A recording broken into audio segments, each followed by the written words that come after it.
अगली बड़ी खबर, आज कहां उतरेगा सीएम का हेलीकॉप्टर, अफसरों को चिंता। अचानक तय करेंगे जांजगीर में भड़के, कहा पब्लिक के काम में लापरवाही पर कलेक्टर एसपी पर होगा एक्शन।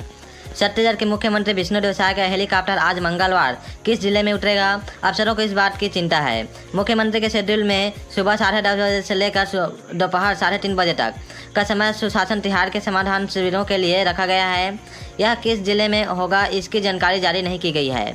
खबर है कि मुख्यमंत्री अचानक तय करेंगे कि उन्हें किस जिले में पहुंचना है। इसके बाद वहां समाधान शिविर में शामिल होंगे और आम लोगों से मुलाकात करके सरकार के कामकाज का फीडबैक लेंगे। जिलों में मुख्यमंत्री आज समीक्षा बैठक भी करेंगे। वहां अफसरों से जिला की प्रोग्रेस रिपोर्ट भी लेंगे।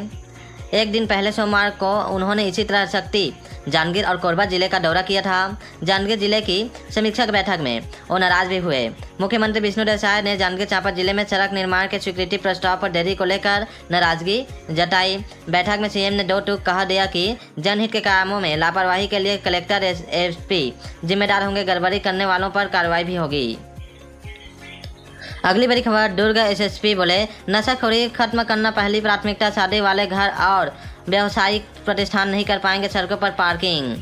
दुर्ग जिले के नए एसएसपी विजय अग्रवाल जिले की कानून व्यवस्था को बेहतर बनाने के लिए हर दिन कुछ नया कर रहे हैं। उन्होंने जहां शाम के समय पुलिस को सड़क पर रहने के लिए निर्देश दिए, तो वहीं ट्रैफिक सिस्टम को सही करने के लिए जिला प्रशासन के साथ मिलकर कार्रवाई करने की बात कही। इसके साथ ही उन्होंने कहा कि उनकी पहली प्राथमिकता नशे की समस्या को खत्म करना है। एसएसपी विजय अग्रवाल ने दैनिक भास्कर डिजिटल शहर की कानून व्यवस्था और अपराध को रोकने को लेकर अपनी स्ट्रेटजी को शेयर की। उन्होंने कहा कि पुलिस कर्मी को जो तनख्वाह मिलती है वो जनता के टैक्स से मिलती है, इसलिए वो जनता के प्रति वफादार रहें। उन्हें जनता की हर एक फरियाद को सुनना चाहिए। एसएसपी अग्रवाल ने कहा कि दुर्ग जिले की ट्रैफिक व्यवस्था को सुधारने के लिए जिला प्रशासन का सहयोग जरूरी है। उन्होंने कहा कि कुछ चौक चौराहे हैं जिनमें सुधार करने की जरूरत है। उनके साथ ही शहर में हर जगह अवैध पार्किंग और अतिक्रमण के चलते ट्रैफिक व्यवस्था चरमरा गई है। एसएसपी ने कहा कि देर रात तक चलने वाले माल और शादी घरों के बाहर सड़क तक अवैध पार्किंग होती है। उनके पास अपनी खुद की पार्किंग का अभाव होता है, इसलिए जिला प्रशासन के साथ मिलकर उनके खिलाफ कार्रवाई की जाएगी और ट्रैफिक व्यवस्था को सुधारा जाएगा।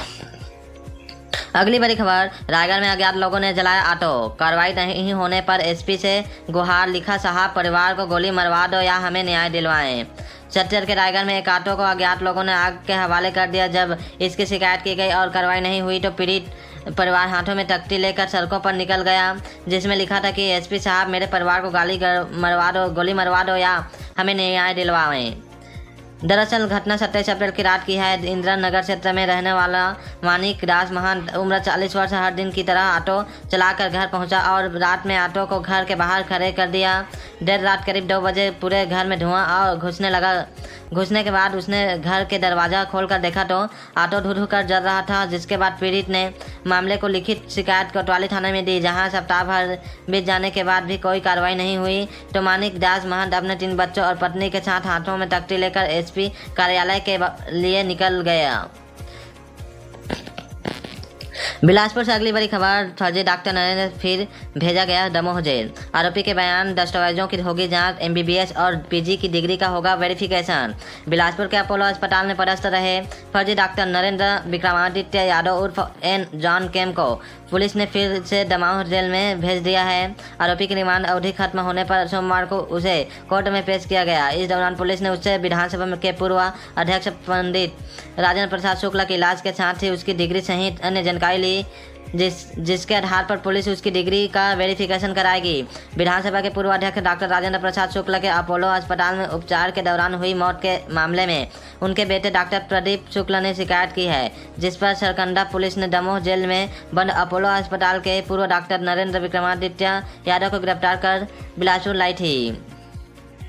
बिलासपुर में आरोपी डॉक्टर से जिस 2 दिन तक पूछताछ की गई, पूछताछ में आरोपी डॉक्टर ने बताया कि उसने एमबीबीएस की पढ़ाई कोलकाता में की थी। इसके बाद उसने पीजी की डिग्री दार्जिलिंग से ली थी। उसने यूके और यूएस में नौकरी के साथ ही पढ़ाई करने का भी दावा किया है। पुलिस ने अब आरोपी डॉक्टर से पूछताछ के आधार पर उसके दस्तावेजों की जाँच शुरू कर दी है। जल्द ही उसके बताए संस्थान से उसकी डिग्री के संबंध में जानकारी ली जाएगी। इसके अलावा अपोलो अस्पताल से उसके दस्तावेज और भर्ती प्रक्रिया की जानकारी जुटाई गई।